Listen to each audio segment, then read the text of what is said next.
What's up and welcome to My Point of View. I am your fat and opinionated host, and apparently Donald Trump Jr. was on a podcast recently, or maybe it was his own show, I don't know. But he spoke out about all of this Bud Light controversy. And basically he called for an end to the Bud Light drama. He called for an end to the boycott. I believe he said something along the lines of, "This is not worth destroying an American icon over." And I heard that and I had to think, American icon? Where?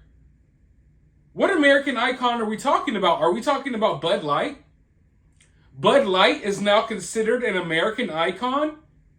When I think of American icons, Bud Light comes at the bottom of the list.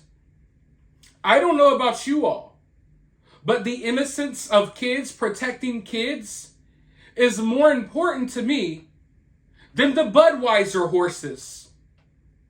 It's more important to me than Bud Light. I don't give a damn about Bud Light.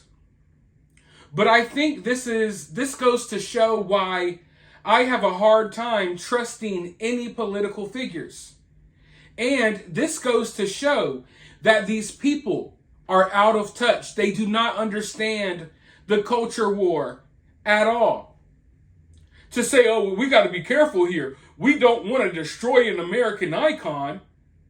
The American icon was destroyed the moment they put Dylan Mulvaney on the side of the can, if you ask me.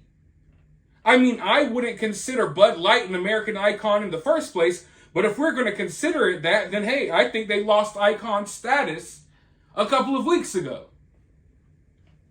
But like I said, these people are so out of touch with the culture war. They think that, oh, we should just get over this. It's just one time. It's just one mistake. This was not a mistake. This was planned. I don't care what they try to say. They can scramble and pretend that they didn't know what was going on. Yeah, right. If you're paying attention, then you know that this is part of a trend. And it's not going to stop here. It's not going to stop anywhere until people stand up and make it stop. So I don't care if we don't want to destroy Bud Light's image. Who gives a damn?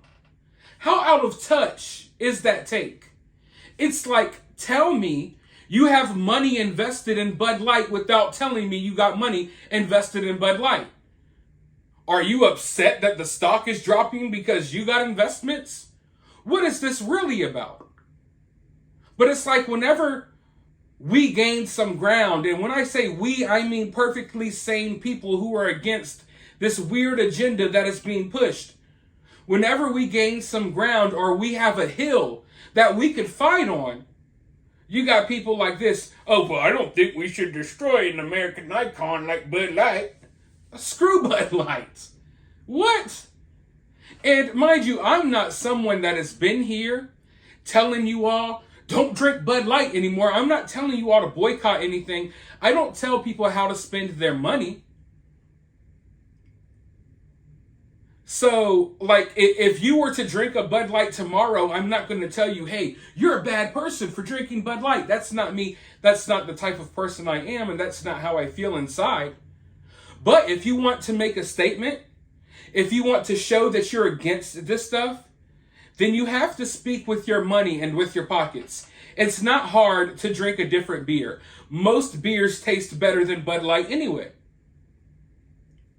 But to think, oh, this is just a one-time thing, we got to let it slide. No, that's not the case. Because if you've been paying attention to the culture war, you know that Bud Light is just the latest stop. It's just the latest stop. Think of a bus route. Have you ever been trapped behind a bus in traffic and it seems like, damn, every street they're stopping again. I need to get around them. That's what this movement is like. It goes a little forward, then it stops.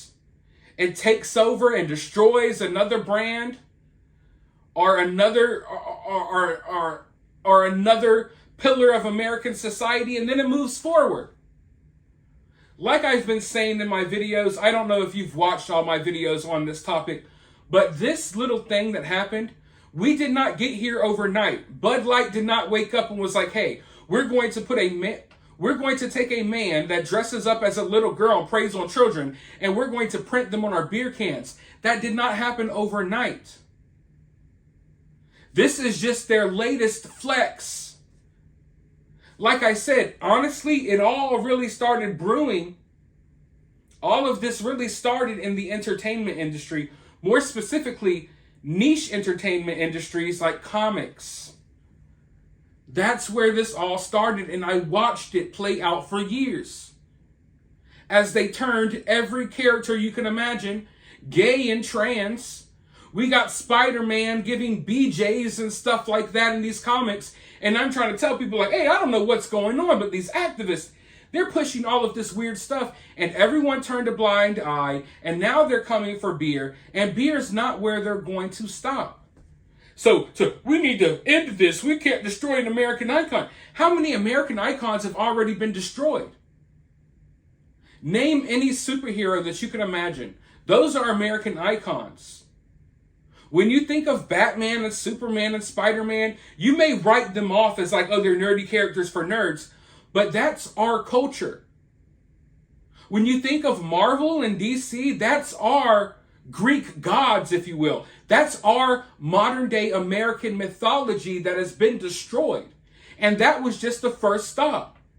We've seen it creeping into the NFL, sports. It's going to creep in every facet of your life to the point where you're not going to be able to ignore it anymore. People thought, oh, it's just comics, it's just video games, it's just movies. I could crack open my beer and pretend like this isn't happening. And then you wonder, oh, wait, why are there grown men dressed as women on my beer can? Yeah, because you ignored everything else that was going on. So for Donald Trump Jr.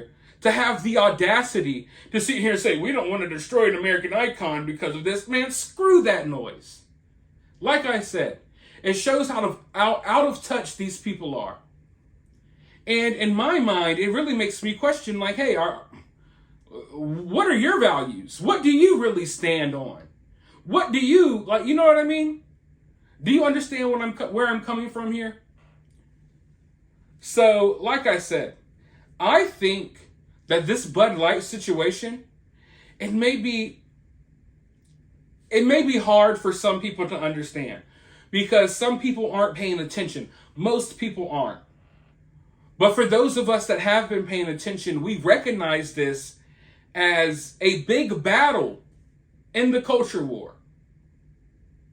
When you have a company losing billions because of a decision they made, that's a big deal.